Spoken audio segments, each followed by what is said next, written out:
सखाराम अपने परिवार के साथ रहता था और अपना एक भोजनालय चलाने का काम करता था। सारे मजदूर और गांव वाले सभी सखाराम के भोजनालय में भोजन करके अपना अपना काम किया करते हैं। एक दिन एक आदमी सखाराम के भोजनालय में भोजन करने के लिए आया। बताइए भाई साहब, क्या खाएंगे आप? आपके भोजनालय में अभी क्या है बताइए। आलू पराठा, गोभी पराठा, मूली पराठा, मेथी पराठा, गर्मा गर्म शीरा, चना मसाला, पनीर मसाला, पनीर दो प्याजा, सेव टमाटर नु साग और मीठे मई गुलाब जामुन, साथ में थोड़ी सी लस्सी। बताइए आप क्या खाएंगे? आपकी आवाज सुनकर ही मेरे मुंह में पानी आ गया है। जो सबसे अच्छा बनता है वो बना कर दे दीजिए। अरे ओ, कुंदन साहब के लिए चना मसाला और मखनी नान परोस दो, साथ में लस्सी भी दे देना। मजा आएगा, मजा आएगा। जल्दी लाओ। जैसे ही कुंदन ने नीलेश को खाना परोसा, नीलेश बड़े चाव से सारा का सारा खाना खाने लगा। खाना खत्म करते ही नीलेश ने कहा, खाना बड़ा ही स्वादिष्ट और लाजवाब था भाई, वाह मजा आ गया। ये होता है असली खाना, वरना मेरी बीवी जो बनाती है उसमें तो कोई स्वाद ही नहीं होता है। उसे तो मैं गली के कुत्तों को खिला देता हूँ और बेचारे अगले दिन वो सारे कुत्ते बीमार हो जाते हैं।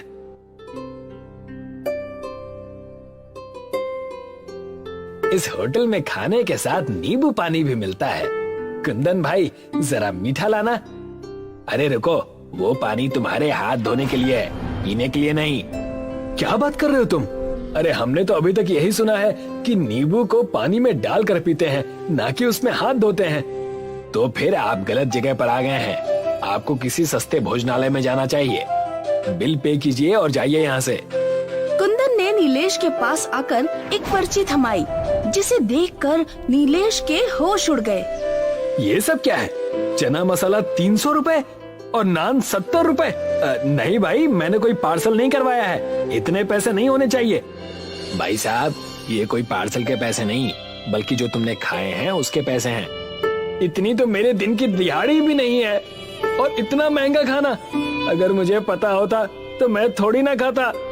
नीलेश अपनी जेब से 100 रुपए निकालकर टेबल पर रख देता है। कुंदन गुस्से से अपने मालिक सखाराम को आवाज लगाता है।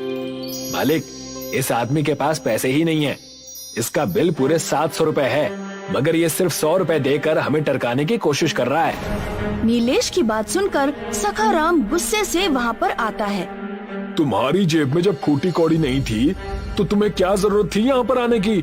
तुम्हारे जैसे लोगों को इस भोजनालय में आने का कोई अधिकार नहीं है। जल्दी से पैसे निकाल, नहीं तो मैं तेरा मार मार कर भड़ता बना दूंगा। अजीब बदतमीज आदमी है आप तो ग्राहकों के साथ बदतमीजी कर रहे हैं। बदतमीजी उसके साथ नहीं की जाती जिसकी कोई इज्जत होती है, और आज की दुनिया में जिसके पास पैसे नहीं होते उसकी कोई इज्जत नहीं होती। इतना बोलकर सखाराम भोजनालय के कर्मचारियों से बोलता है, देखते क्या हो, मारो इसे।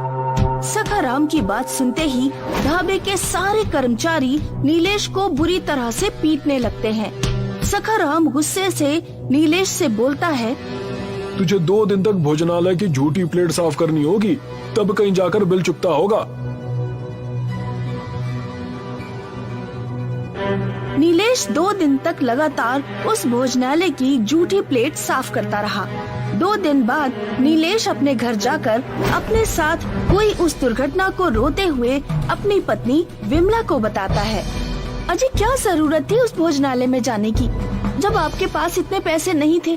निर्दयी लोगों ने पहले तो आपको बुरी तरह से पीटा, उसके बाद भी जब उनका दिल नहीं भरा तो उन्होंने 2 दिन तक लगातार भोजनालय में आपसे जानवरों की तरह काम करवाया। मेरा बहुत अपमान किया है विमला।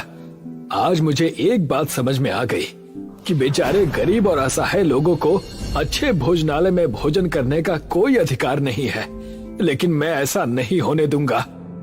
अजी, आप क्या कर लेंगे? आप तो खुद मार खाकर आ रहे हैं। मैं अपना भोजनालय खुद बनाऊंगा और अपने गांव में एक ऐसा भोजनालय बनाकर तैयार करूंगा जहां हर गरीब को बहुत सस्ते में अच्छा भोजन मिल सके। आखिर गरीब के भी कुछ अधिकार होते हैं विमला। गरीब का जन्म इन निर्दयी लोगों से मार खाने के लिए नहीं हुआ, उसे भी अच्छा भोजन करने का अधिकार है। लेकिन कैसे? नीलेश ने अपनी पत्नी की बात का कोई जवाब नहीं दिया। वो चुपचाप रात भर गहरी सोच में गुम रहा। अगली सुबह नीलेश गांव के हर घर में जाकर चंदा जमा करने लगा, मगर सब ने उसे अपमानित करके अपने घरों से भगा दिया। गांव का ही एक आदमी नीलेश का मजाक उड़ाते हुए बोला, पागल हो गए हो क्या? अरे कोई काम धंधा करो। ये अचानक तुम्हारे अंदर गरीबों के प्रति इतना प्रेम कैसे जागृत हो गया? उसके लिए तो देश के नेता ही काफी हैं। ये कैसी बात कर रहे हो तुम? मैं जो कुछ भी कर रहा हूँ गांव की भलाई के लिए कर रहा हूँ। हमारे गांव का नाम मेहनतपुर है। हमारे गांव के वासी दिन भर मेहनत में जुटे रहते हैं और उन्हें ढंग का एक वक्त का भोजन भी नहीं मिल पाता। तुम मेरा साथ देने की बजाय मुझे उल्टा अपमानित कर रहे हो। हाँ, क्योंकि तुम दिन में मुंगेरी लाल के सपने देख रहे हो। मेरे भाई, ऐसा सिर्फ फिल्मों में होता है, मगर वास्तविकता इससे बहुत अलग है। और मुझे एक बात बताओ नीलेश, एक बार को मान लिया जाए कि तुम अपने मकसद में सफल भी हो गए, तो 1 रुपए की थाली कब तक तुम गरीब लोगों को खिला पाओगे? ये पूरी तरह से असंभव है। इतना कहकर वो नीलेश का मजाक उड़ाता हुआ सखाराम के भोजनालय में जाकर बोला, सुना सखाराम जी, नीलेश अपने गांव में एक भोजनालय बनाना चाहता है। आप जो थाली 700 रुपए में बेचते हैं, वो थाली वो 1 रुपए में बेचने की सोच रहा है। लगता है उसकी बुद्धि भ्रष्ट हो गई है। अब उस बेवकूफ को कौन समझाए?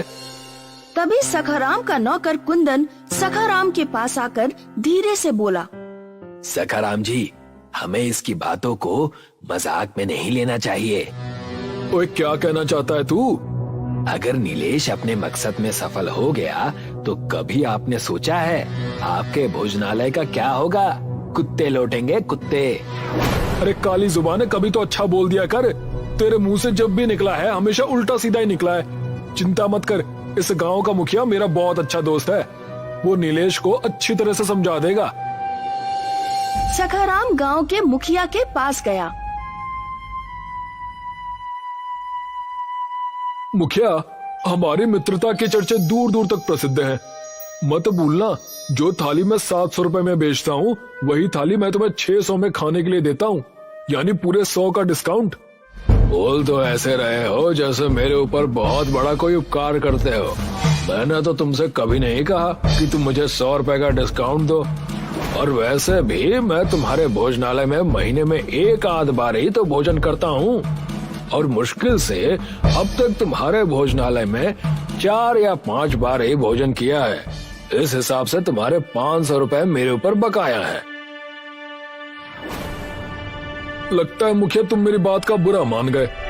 तुम अच्छी तरह से जानते हो सखाराम कि मुझे चापलूसों से सख्त नफरत है। मुद्दे की बात करो, किस काम के लिए यहाँ पर आए हो? कुछ दिन पहले नीलेश मेरे भोजनालय में भोजन करने आया था। अब आप ही बताओ मुखिया जी, 700 रुपए के बदले वो सिर्फ 100 रुपए दे रहा था। इसलिए मैंने उससे 2 दिन तक अपने भोजनालय की झूठी प्लेटें क्या साफ करवा दी। वो तो बुरी तरह से क्रोधित हो गया। हाँ, मैंने सुना है कि तुमने उसे पीटा भी था। हाँ, अब क्रोध में 1-2 थप्पड़ तो मार ही दिए थे, लेकिन इतना भी नहीं पीटा था कि वो इतना नाराज हो जाए। कहना क्या चाहते हो सखाराम, खुलकर बात करो। वो इस गांव में एक भोजनालय बनाने की तैयारी कर रहा है, और जो थाली मैं 700 रुपए में देता हूँ, वही थाली वो 1 रुपए में ग्राहकों को बेचेगा। अगर ऐसा हो गया ना, तो मेरा तो भोजनालय बंद हो जाएगा। मैं सड़क पर आ जाऊंगा। सखाराम की बात सुनकर मुखिया हंसने लगा। सखाराम, लगता है नीलेश की तो बुद्धि भ्रष्ट हो ही गई है, लेकिन मुझे लगता है साथ में तुम्हारी भी बुद्धि भ्रष्ट हो गई है। ऐसा संभव नहीं है। सोच लो मुखिया, अगर वो अपने मकसद में कामयाब हो गया ना, तो उसके नाम के चर्चे दूर दूर तक फैल जाएंगे। लोग इस गांव के मुखिया से ज्यादा सम्मान उसका करेंगे, और फिर कोई बड़ी बात नहीं है कि कुछ सालों बाद उसकी दयालुता को देखकर गांव के वासी उसे ही मुखिया बना दे। जरूर वो कुछ बड़ा करने की सोच रहा है। सखाराम की बात सुनकर मुखिया सोच में पड़ गया। बात तो तुमने मेरे पते की है। अब मैं किसी को गांव में भोजनालय बनाने से तो नहीं रोक सकता। हाँ, इतना जरूर कर सकता हूँ कि वो आजकल मेरी ही भट्टी पर दिहाड़ी पर काम कर रहा है। तो मैं उसे धक्के देकर बाहर निकाल दूंगा। उसके बाद वो सिर्फ अपना पेट भरने की सोचेगा, ना कि गांव के गरीब भिखारियों का पेट भरने की। सखाराम वहाँ से चला गया।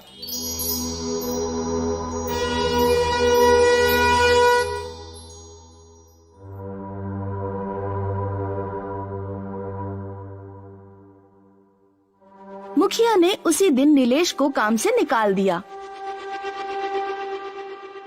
लेकिन मेरी गलती क्या है मुखिया जी? तेरी गलती ये है कि तू गांव में भोजनालय बनाना चाहता है। हाँ, तो इसमें गलत क्या है? अगर मैं गरीब का भला चाहता हूँ तो आपको तो प्रसन्न होना चाहिए।